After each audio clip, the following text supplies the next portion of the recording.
তো বন্ধুরা আমি একটা নতুন ফল এনেছি। কি ফল দেখো, এটা কেউ বলতে পারবে কি ফল?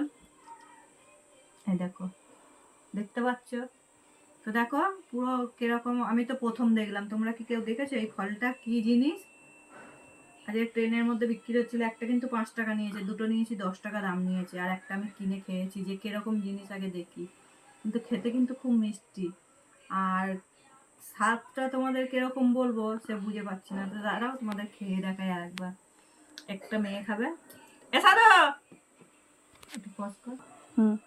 তো দেখো এই জিনিসটা নিয়ে এসছি। দেখ একটা জিনিস এনেছি, দেখ এই দেখো এরকম, এর ভেতরে আবার বীজ আছে, এর ভেতরে আবার বীজ আছে। সেন্টটা ভালো বেরোচ্ছে বটে। বীজটা বসাবো যদি গাছ হয়, তাই জন্য বীজটা বসাবো। তো চলো ট্রাই করা যাক কিরকম খেতে। কি জিনিস, কি জিনিসটা দাম আছে তো? কালো জাম, মিষ্টি মিষ্টি গন্ধ, খেতেও ভালো। এটা নামে কালো, দেখতে সাদা বটে। এটা কিন্তু খুব সুন্দর হয়েছে, মানে খুব সুন্দর না? এটা আমার দারুণ খেতে। দেখিসনি। খেতে